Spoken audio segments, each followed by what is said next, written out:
Hi, it's Cody here from Try Performance, and this is your gym machine tutorial. Today we're looking at our hip abductor and hip adductor machine, and we're going to look at it for the use of our hip abductor. Alright, now funny little story, it's how you remember which one is which, and we've got a couple of different methods that we can use here. One that I like to use, and we can use these visual cues, is hip abductor. The B in this word stands for butt.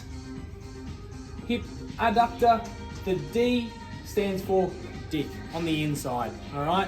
So, which is our groin muscle pretty much. So groin, another word for that can be dick, easy way to remember it, or butt, all right? That way we know which one we're training, especially if it's written in one of your programs and you're unsure as to which muscle it is, we can use that little methodology with the words, all right? Now, what we're going to do is we're looking at it for the butt today, so abductor, and we're going to look at how we set this machine up and use it accordingly. Now this machine's got a few moving parts. We've got our little spinny pads here that we need to set up in the right position. If we're trying to work our butt muscle, we're trying to take our legs, our knees apart from each other. And for me to start in and push out, I need the pad on the outside, okay? But if the pads and the leg position is already out there nice and wide, I can't squeeze out any further. So our next thing that we're going to adjust is the position of where our feet start.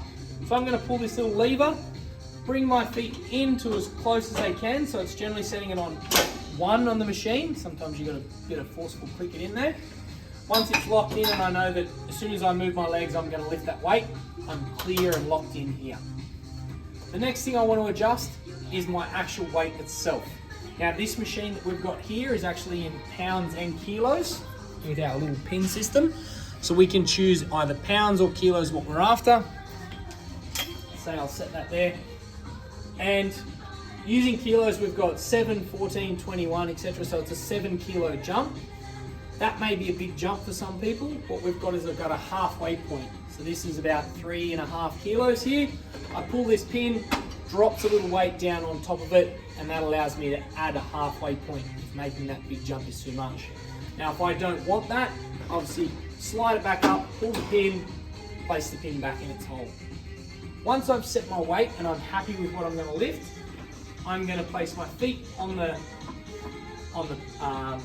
foot rests there, make sure that my outside of my legs are in contact with the pads, grab a hold of my handles, and I'm going to take my legs out, squeezing my butt muscles, my abductor muscles, and then control it on the way in. Squeeze, control on the way in. We don't want to have the weight just drop in and slam down like that, because that means I've lost control through this muscle. I want to be able to actually control the weight, and that means I've controlled it, the lift. Sometimes it's not just about strength, we want to have activation through this muscle, so activation on the way out, activation on the way in are key tips to make sure you get the benefit out of this machine. That is our hip abductor with our hip abductor adductor machine.